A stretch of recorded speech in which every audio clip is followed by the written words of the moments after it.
Saudara-saudaraku yang dikasihi Tuhan, topik kita hari ini membahas tentang pencobaan Yesus dan pencobaan manusia pertama. Banyak orang yang menafsirkan pencobaan Yesus itu sebagai pencobaan yang tidak masuk akal. Pertanyaannya yang sering kita dapat, kalau dia Tuhan, masa dia dicobai oleh iblis? Nah, saat ini saya mau menjawab secara iman Kristen. Mau membedakan sebenarnya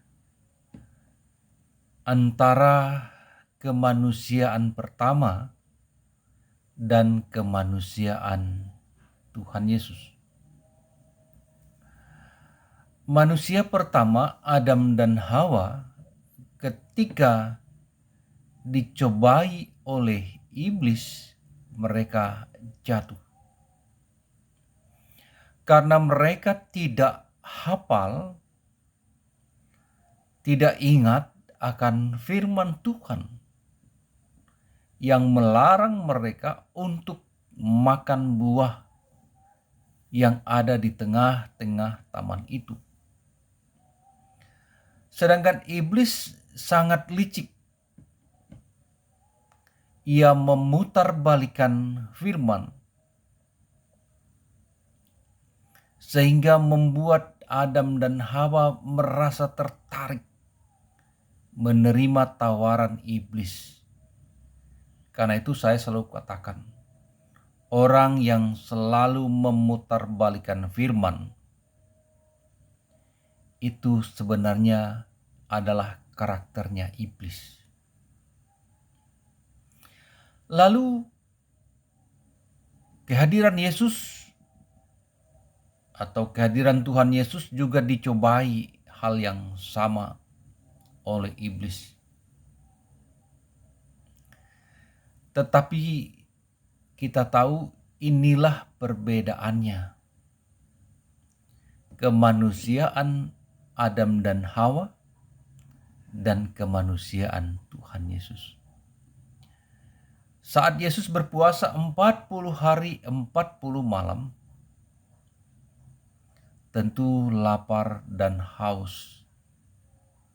Saat orang lapar dan haus, apapun orang mau buat bila perutnya kosong. Bahkan tidak heran ada orang yang mencuri.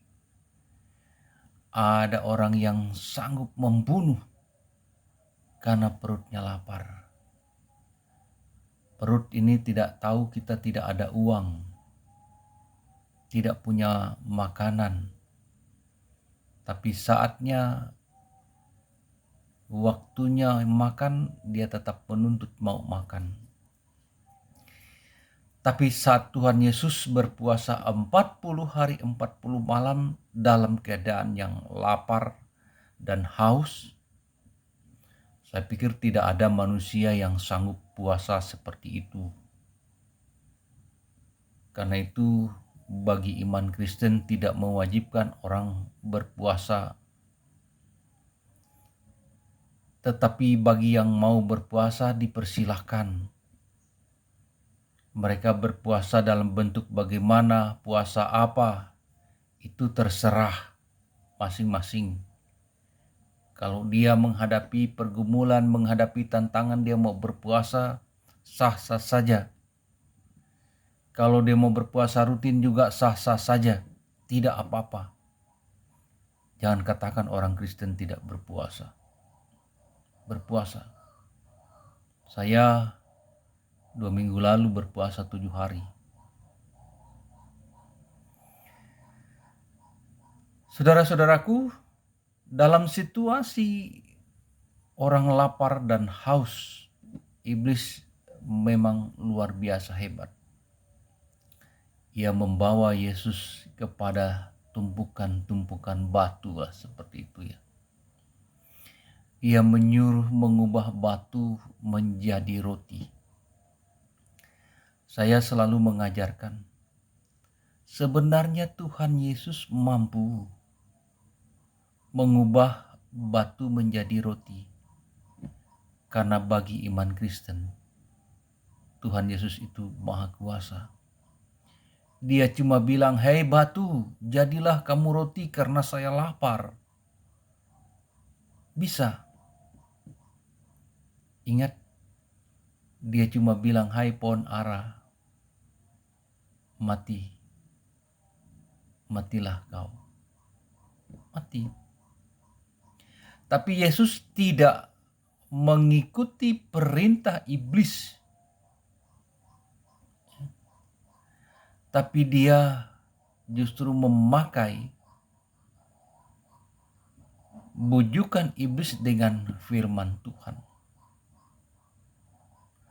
Manusia bukan hidup dari roti saja, tetapi dari firman Tuhan.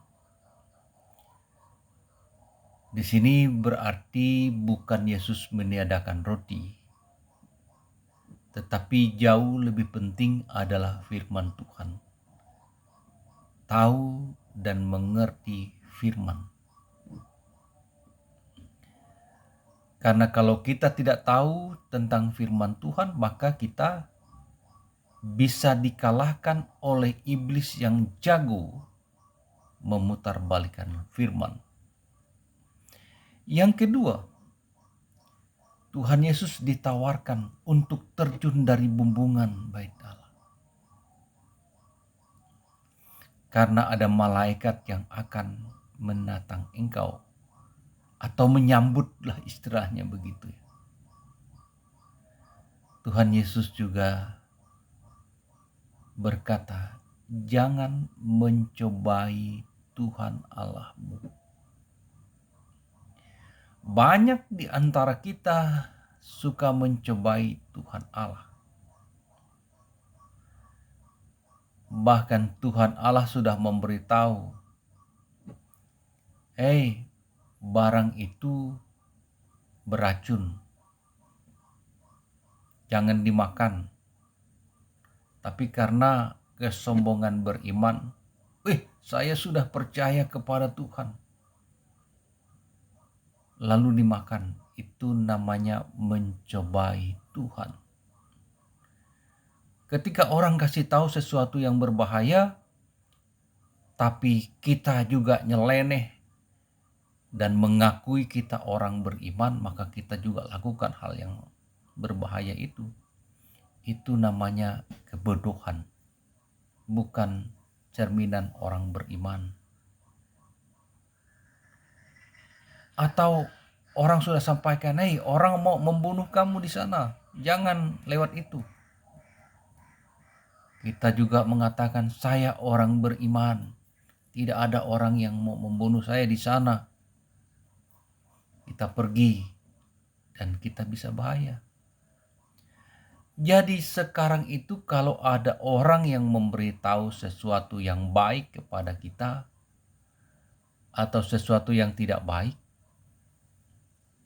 ya itu berarti ada pekerjaan Tuhan di situ. Kalau orang melarang kita, maka itu larangan yang disampaikan oleh orang itu adalah atas perintahnya Tuhan. Janganlah dilakukan. Dan pencobaan yang ketiga adalah lewat harta. Yaitu, jika kamu menyembah aku, maka semua ini akan kuberikan kepadamu. Wah, ini luar biasa. Iblis canggih. Iblis hebat. Dia mengakui milik Tuhan menjadi miliknya, bayangkan saja. Bukan iblis yang menciptakan seluruh jagat raya ini, tetapi yang menciptakan semuanya itu adalah Tuhan. berarti itu miliknya Tuhan, bukan miliknya iblis. Dan Tuhan Yesus luar biasa. Dia tidak tertarik dengan tawaran iblis karena dia tahu. Dan dia menjawab, yang disembah itu hanya Tuhan Allah. Enyalah dari hadapanku. Dan iblis kalah. Inilah perbedaan manusia pertama dan kemanusiaan Tuhan Yesus. Yesus tidak tergiur dengan tawaran-tawaran iblis. Dan 3 tawaran itu banyak membuat orang jatuh. Makanan, kepercayaan, harta. 3 sosok ini atau 3 dikatakan 3 materi ini membuat banyak orang jatuh di dalam dosa. Ya, karena itu hati-hati terhadap makanan, terhadap keyakinan, terhadap harta benda. Semua orang memerlukan itu. Tapi itu bukan yang terutama dan bukan sebagai sosok yang harus disembah. Tapi kita menyembah Tuhan dalam kehidupan kita. Tuhan Yesus memberkati.